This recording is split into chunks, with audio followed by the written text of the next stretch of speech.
नमस्कार मित्रांनो, खूप खूप स्वागत आहे तुमचं जॉब गुरु या आपल्या यूट्यूब चॅनलवर. मित्रांनो, आरोग्य विभाग पदभरती 2026ची नवीन जाहिरात जी आहे ती लवकरच आता प्रसिद्ध होऊ शकते. त्याच्याबद्दलचं नवीन परिपत्रक प्रसिद्ध झालेलं आहे. याची प्रोसेस आता सुरू झालेली आहे. बघा, कुठलीही जाहिरात जी आहे प्रसिद्ध होण्या अगोदर त्याच्या विविध स्टेप ज्या आहेत त्या पूर्ण केल्या जातात. जसं की याची बिंदू नामावली बनवली जाते.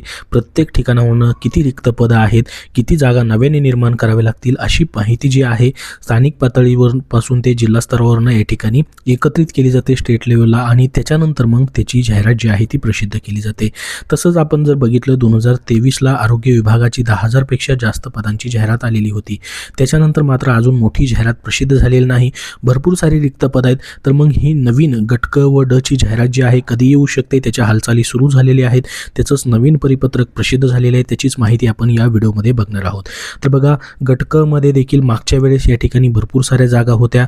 गट ड मध्ये देखील अशा पद्धतीच्या विविध जागा होत्या. अशा मिळून या ठिकाणी 10,000 पेक्षा जास्त जागांची जाहिरात आलेली होती. त्याच्यानंतर आता नवीन जाहिरात प्रसिद्ध करण्यासाठी या ठिकाणी हालचाली सुरू झालेल्या आहेत. बघू शकता, याच महिन्यामधलं हे परिपत्रक जे आहे नव्याने प्रसिद्ध झालेलं आहे, ज्याच्यामध्ये म्हटलेलं आहे की पदनिर्मितीच्या प्रस्तावाच्या अनुषंगाने आवश्यक माहिती जी आहे या ठिकाणी सादर करण्याबाबत. तर सर्व उपसंचालक कार्यालय जे असतात, जिल्ह्याच्या ठिकाणची जी या ठिकाणी असतात कार्यालय, त्यासोबत जिल्ह्याच्या ठिकाणी जी या ठिकाणी जिल्हा रुग्णालय असतात सर्व महाराष्ट्रामधली, आणि वैद्यकीय अधीक्षक यांच्या अंतर्गत या ठिकाणी जे सर्व रुग्णालय असतात त्या ठिकाणावरून ही माहिती जी आहे मागवली जात आहे. बघा, जानेवारी महिन्यामध्येच ही माहिती मागवण्याची प्रक्रिया पूर्ण झालेली आहे, म्हणजे मागच्या या आठवड्यामध्येच. तर याच्यानुसार या ठिकाणी काय म्हटलं या परिपत्रकामध्ये, आणि याच्यानुसार मग पुढं अजून या ठिकाणी एक दुसरं परिपत्रक प्रसिद्ध झालेलं होतं पदभरतीबद्दलचं. त्यानुसार आपण नवीन जाहिरात कधी येऊ शकते त्याची माहिती पाहणार आहोत. त्यासाठी हा व्हिडिओ शेवटपर्यंत पाहत राहा, जेणेकरून सर्व अपडेट तुमच्या लक्षात येईल. मित्रांनो, सध्या जी जिल्हा न्यायालय असेल किंवा या ठिकाणी न्यायालय पदभरतीची नवीन जाहिरात प्रसिद्ध झालेली आहे.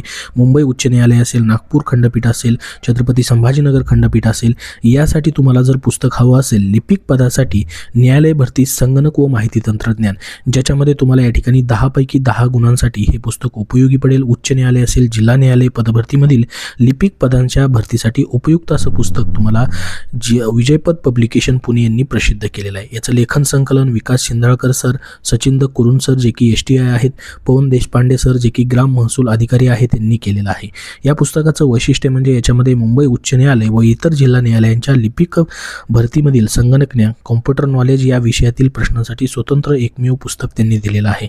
फक्त आणि फक्त कॉम्प्युटर नॉलेजमध्ये तुम्हाला पैकीच्या पैकी गुण घेण्यासाठी हे पुस्तक उपयोगी आहे, कारण की याच्यामध्ये मुंबई उच्च न्यायालय व इतर जिल्हा न्यायालयाच्या लिपिक भरतीसाठी संगणक ज्ञानावरती वन स्टॉप सोल्युशन देण्यात आलेलं आहे. परीक्षा कोणतीही असेल न्यायालयाची, त्याच्यामध्ये तुम्हाला संगणक ज्ञानाच्या प्रश्नांमध्ये पैकीच्या पैकी गुण घेण्यासाठी हे उपयोगी आहे.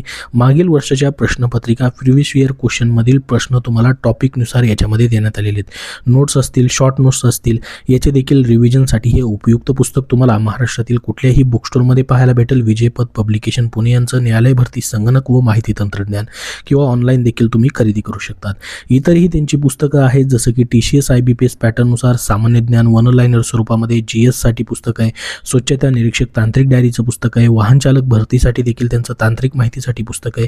तर ही सर्व पुस्तकं आरोग्य भरती असेल, सरळ सेवेची कुठलीही भरती असेल यासाठी उपयुक्त आहेत.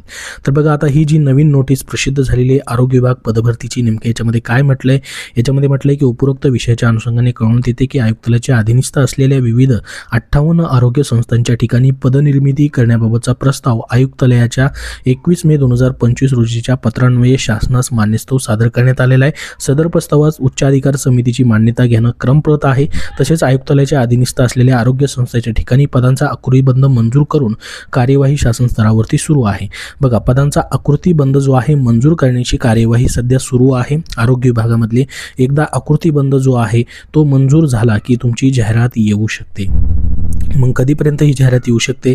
बघा, मागच्या काही दिवसांमध्ये या ठिकाणी एक नवीन परिपत्रक प्रसिद्ध झालेलं होतं 2023च्या पदभरतीबद्दल, ज्याच्यामध्ये निवड सूचीची विधिग्राह्यता वाढवून देण्यात आली होती. 2023मध्ये तुम्हाला वरती मी गट क व ड ची पदभरती निघालेली होती बघा, 10,000 पेक्षा जास्त पदांची. त्याची काही जणांनी परीक्षाही दिलेली असेल. त्याची वेटिंग लिस्ट जी आहे त्याच्यामध्ये जे आता काही रुजू होऊ न शकलेले कॅन्डिडेट आहेत, ज्यांनी राजीनामा दिला आहे, काही जण अपात्र झालेले आहेत, अशा कॅन्डिडेटला या ठिकाणी 16 फेब्रुवारी 2026 पर्यंत निवड सूचीची विधिग्राह्यता म्हणजे या ठिकाणी सिलेक्शन लिस्टमध्ये वेटिंग लिस्टमधले जे उमेदवार आहेत, वेटिंग लिस्टमधले उमेदवार घेण्यासाठी मुदत वाढवून देण्यात आलेली होती. तर 16 फेब्रुवारी 2026 पर्यंत ही प्रोसेस चालणार आहे. त्याच्यानंतर मग तुमची नवीन जाहिरात जी आहे आरोग्य विभाग पदभरतीची प्रसिद्ध होऊ शकते, गट क व ड ची. तर 16 फेब्रुवारी नंतर ही जाहिरात येण्याची शक्यता असेल. मग त्याच्यापुढं कधीही ही जाहिरात जी आहे ती प्रसिद्ध होऊ शकते. आता बघा, हे जे नवीन परिपत्रक जानेवारी महिन्यामधलं आलेलं आहे, जवळपास हे 7 जानेवारीचं परिपत्रक आहे. याच्यामध्ये जी महत्त्वाची माहिती देण्यात आलेली आहे ती म्हणजे आकृतीबंध तयार करण्यासाठी रिक्त पदांची माहिती मागवली जात आहे. म्हणजे किती पदं भरलेली आहेत वगैरे त्याची संपूर्ण माहिती मागवली जात आहे. ती माहिती सादर करण्यासाठी या ठिकाणी हे परिपत्रक काढण्यात आलेलं आहे. म्हणजे तुमचा आकृतीबंध मंजूर झाला की त्याच्यानंतर पुढं जी प्रोसेस असेल ती म्हणजे तुमची जाहिरात तयार करणं. तर 16 फेब्रुवारी म्हणजे फेब्रुवारी महिन्याच्या पुढे या ठिकाणी ही जाहिरात येऊ शकते. लवकरच ही जाहिरात प्रसिद्ध होण्याची मग शक्यता या ठिकाणी आहे. तर हे परिपत्रक जे प्रसिद्ध झालेलं आहे याच्यावरून तुम्हाला एवढं सांगायचं आहे की तुमची नवीन पदभरतीची प्रोसेस चालू आहे. त्याच्यामुळे तुमचा अभ्यास चालू राहू द्या. कधीही जाहिराती येऊ शकतात आरोग्य विभाग पदभरतीमधली. मग याच्यामध्ये गट क व ड ची ही पदं असू शकतात. जसं की गट ड मध्ये शिपाईपासून कक्ष सेवक असेल, अपघात विभाग सेवक असेल, प्रयोगशाळा सेवक असतील, परिचर असतील, अशी विविध पदं असतात. त्याचसोबत या ठिकाणी आता गट क मध्ये तर भरपूर सारे जवळपास या ठिकाणी 54 ते 56 केडर आहेत. त्याच्यामध्ये खूप सारी पदं आहेत. स्टाफ नर्स असतील, फार्मासिस्ट असतील, वाहन चालक असतील, प्रयोगशाळा तंत्रज्ञ असतील, प्रयोगशाळा वैज्ञानिक अधिकारी असतील, त्यासोबत गृहपाल असतील, आहार तज्ज्ञ असतील, दूरध्वनी चालक असतील, अशी विविध पदं याच्यामध्ये तुम्हाला असणार आहेत. जसं की 2023ची जाहिरात आली होती त्या पद्धतीची विविध केडर्स गट क मध्ये विविध केडर्स 56पेक्षा जास्त केडर्स आहेत आणि गट ड मध्ये देखील विविध पदं असणार आहेत. तर जशी अजून या ठिकाणी नवीन जाहिरातीबद्दलची अपडेट येईल तशी लवकरात लवकर तुमच्यापर्यंत शेअर केली जाईल. सध्या या व्हिडिओमध्ये एवढीच महत्त्वाची माहिती. अजून तुमचे काही प्रश्न असतील तर कमेंट बॉक्समध्ये नक्की विचारा. हा व्हिडिओ नक्की लाईक करा व पुढील सर्व अपडेटसाठी आपला चॅनल नक्की सबस्क्राईब करून ठेवा. धन्यवाद.